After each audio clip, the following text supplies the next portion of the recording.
What's going on YouTube? Claic Yuzolt back again with an FFBE / War of the Vision video. We got a lot to cover. We got FF15 coming again with Ardyn, NV, and then NV Ardyn. As you can see, I did get my Luna Freya and I'm building her up. She's not exactly where I want her to be yet. And King Mont is coming, which will probably be the last unit I summon for a while, probably till Charlotte. I want to go over all that and more, so let's get into the video.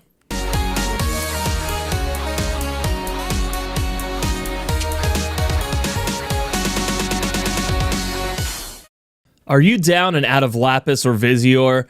Are you wishing to summon, but you just can't because you don't have any kind of spending power?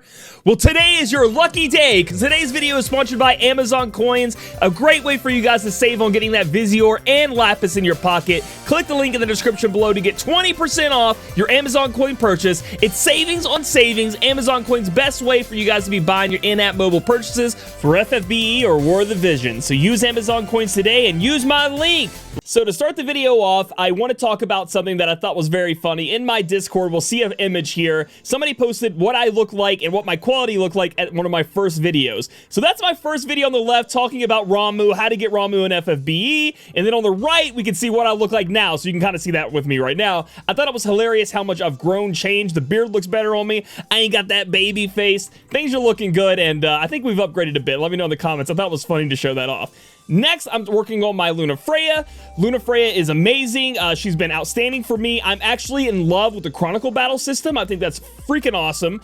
And I've been working on her a little bit now. I don't have her exactly where I want her because I'm still working on the second scepter of the Pius. How do I say that freaking word? I suck. But I'm working on my second scepter, all right? It is only a +1, so I went ahead and put this in there instead. Let me know in the comments below if you think I need to change anything. This has been a game-changing lifesaver for me, getting her and leveling her up. And then on top of that, I got Noctis ready to go. One of the best finishers, if not the best finisher in the game right now with Light. And I do believe with the new unit we have coming out, could rival that, but that's going to be with Dark. So we do have a new banner coming, Vermilion Blade Ardyn, and then we have NV Ardyn. Scrolling on down, I'm just going to get straight into Ardyn. He takes his hat off and whips out his weapon a little bit to show it off. That's going to be his NV transformation. And he is going to be a Noctis clone, in my opinion. And you guys correct me if I'm wrong. He's a Noctis clone. The only thing is, he is dark instead of light. So he's going to be good against, like, strong against light, and I'm darkness. You know what I mean? That's going to be the difference here, kind of like Riku and Sora, I guess. His Super Trust Mastery reward is absolutely better than Noctis's, in my opinion, because of the Human Killer. So it's going to be exactly like Noctis's, giving you stats. I think it has a little bit more defense, 50% to Dark Resist instead of Light Resist. But instead of being Undead Killer, he gets Human Killer, which is going to be outstanding, right? We know that Human Killer is really strong, and it also gives you that 100% to jump attack. So even if you already have Noctis's STMR, you may consider getting this one, so you can switch them out on one of your jump attackers if it comes out to be that you want to be fighting humans or undead. Does that make sense? So that's why you would want to do that.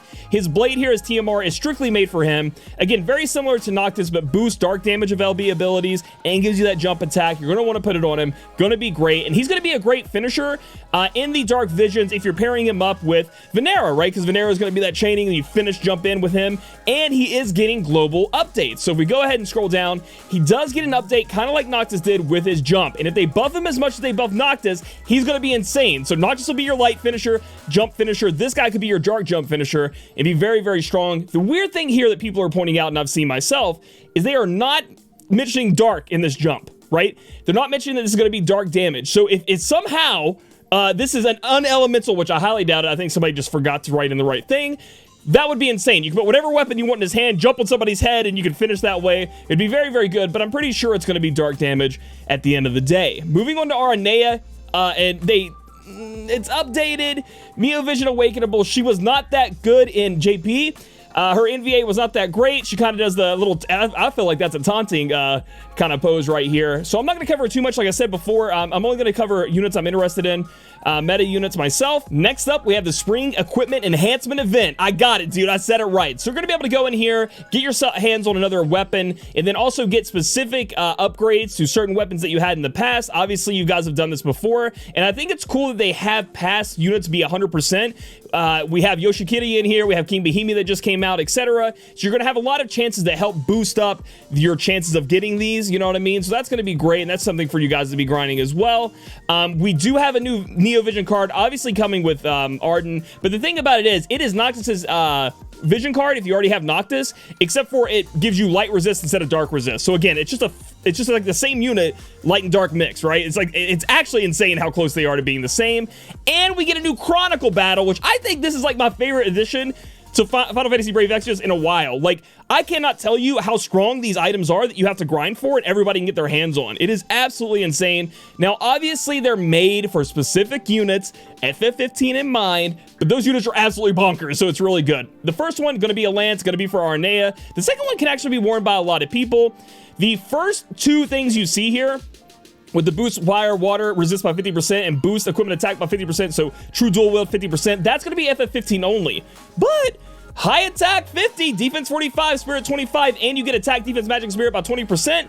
That's for everybody. So, I mean, this thing, you make it up, you get it all the way leveled up, it's going to be really good. And I cannot stress enough, I'm really enjoying this Chronicle Battle. Now, I haven't been grinding it as much, right? I have been. I've been working my butt off since I figured it out and tried to get Luna Freya, but so I don't know if it's a super tedious grind for people, if it's super hard, but for me so far, it's super viable, right? It makes me good again at the game, like it makes me strong, so I want to do it, and I think a lot of free-to-play can get their hands on those things as well. We get more free weekly 10+1 summons, always great to be able to log on and do a free summon, makes you feel good.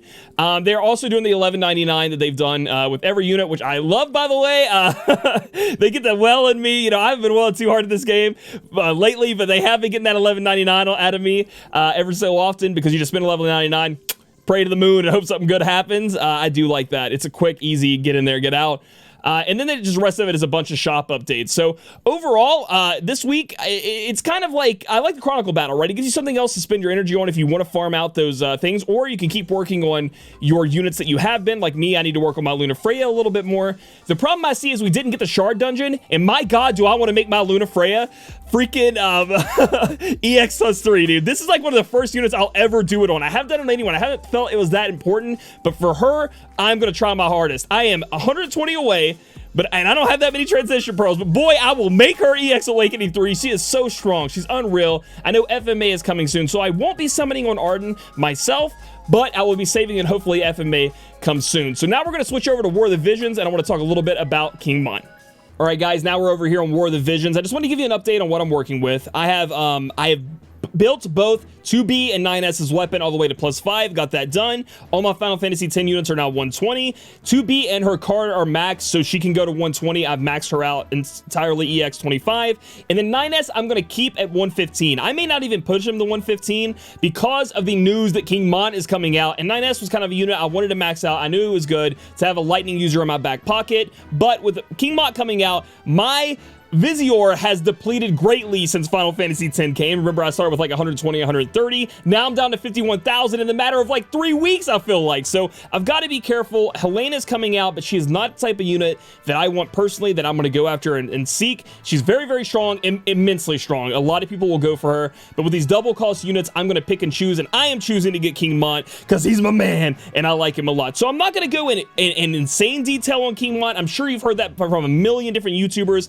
I will break it down a little bit right here and just give you my thoughts on why I want it. So one, I want to replace Auron. I don't see 2B in the meta too much where I'm at currently, and maybe she'll come around and that's when I'll have to put Auron in to kind of go after 2B. But I want a tank to back up Yuna and Tidus because that's my team that I'm running right now, Yuna, Auron, and Tidus, Final Fantasy X. But this tank, Mont, is going to be absolutely insane at landing debuffs like slash resist down. He's got some great passives to back him up. He's a super tank, obviously going to 120, but I will say that going from 115 to 120, his stats don't increase as much as some of the other units you may be used to. Now, they do go up, obviously, but it's not as big of a gain, so it's definitely something with a double cost unit you can really think on and not think about pushing him. While his 120 ability is pretty good, it's not something like I would be like, you have to do it. You got to go in there because he's a double cost and we're going to have a lot of units to go after. You can slowly work him up in the barracks. The one thing that I want to point out about King Mont that I love is his Super Saiyan. You know, we got Gohan, Goku behind him, Kamehameha LB, and it's actually fantastic. It looks amazing. Goku, you know, call back to Goku and Gohan, but also it is going to inflict Berserk in an AoE way. As we know, Final Fantasy fans out there, AoE Berserk is going to be great. They're just going to be auto-attacking us. They cannot use abilities. really, really strong in the meta and going to get really annoying for a lot of people. And then also I'm going to go for his card. His card is just best for him. Phoenix isn't in the game yet. That's going to be a great Esper to throw on him. So you just want to make him tanky as you can. Phoenix will be great when it comes out. But for now, just get the card and be good with that. The next thing I want to discuss that you guys need to make sure you don't miss is going to be this Flame Tongue equipment right here. One of the strongest things you need to get, like, farm this bad boy up. You might even try to farm too. I don't know if people could do that. You guys are insane out there with the amount you farm. But this thing is going to be awesome, and you want to make sure you're getting your hands on it. I will be summoning on Wednesday, which is tomorrow. So if you guys want to come by the stream, help me out, root for me to get King Mont, and tell me all about how your King Mont stuff went. You know, give me some advice. Because again, I'm just getting back in the game. I've been just getting back in the game for a month. I'm grinding it pretty hard, but I'm still missing out on a lot of the nuances that I once had. So it'd be great to get some insight from you guys, even in the comments below. Give me some advice when it comes to this stuff, because I'd really appreciate it. So if you guys like this video, give it a thumbs up. Comment down below how you feel about the all this stuff happening. If you're going for King Mont, or you're going to save for Helena, or you're going to go for both. And then with FFBE, I think a lot of people will be skipping Ardyn, honestly. Subscribe for future content, and I'll catch you guys in the next video.